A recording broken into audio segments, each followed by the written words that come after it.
दिल्ली के north east से सांसद हैं मनोज तिवारी जी। मनोज तिवारी जी यमुना घाट पर जा जाकर ये कहने की कोशिश कर रहे थे कि दिल्ली सरकार इस वहाँ पर छठ नहीं मनाती है। दिल्ली का बच्चा बच्चा ये जानता है कि दिल्ली में यमुना के किनारे छठ इसलिए नहीं मनाया जाता है कि एनजीटी और माननीय उच्च न्यायालय का भी ये आदेश था कि यमुना के किनारे छठ पूजा का आयोजन नहीं होगा। हम लोग लॉ अबाइडिंग सिटीजन हैं और हम कानून के मानने वाले लोग हैं, तो इसीलिए दिल्ली सरकार यमुना के किनारे छठ पूजा का आयोजन नहीं किया। तो इसका मतलब यह है कि दो ही बातें हो सकती हैं, या तो मनोज तिवारी जी को ज़मीनी सच्चाई नहीं पता है, और अगर ज़मीनी सच्चाई पता है तो लोगों को गुमराह कर रहे हैं। आस्था के इस महापर्व में भी अपनी राजनीतिक रोटी सेकने की कोशिश कर रहे हैं। और ये कोई पहला वाकया नहीं है।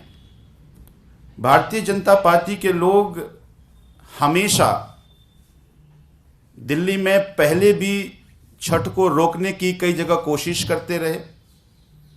एक तरफ मनोज तिवारी पूर्वांचल वासी के हिमायती अपने आप को कहते हैं, छठी मैया में बड़ी आस्था है, उसका ढोंग करते हैं।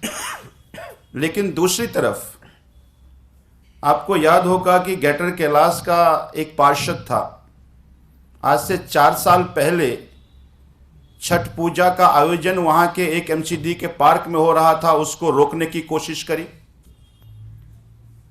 फिर सभी पूर्वांचली इकट्ठा हुए और वहां बड़ा 3 दिन तक आंदोलन हुआ, और उसके बाद उस पार्षद को भी नतमस्तक होना पड़ा और वहां पे छठ पूजा मनाया गया। आज से 2 साल पहले आपने देखा हो, सुना होगा, आप लोग गए होंगे, द्वारका के उस समय के दक्षिण दिल्ली के मेयर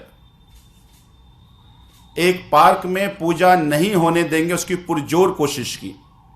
वो खुद आकर वहां के घाट को भरवाया, पुलिस को लगाया, लेकिन जब फिर पूरे दिल्ली के पूर्वांचल वासी जिनकी छठी मैया में आस्था, जो छठ पूजा मनाते हैं, वहां इकट्ठा हुए तो उनको मजबूर होना पड़ा और वहां भी छठी मैया की पूजा आराधना हुई।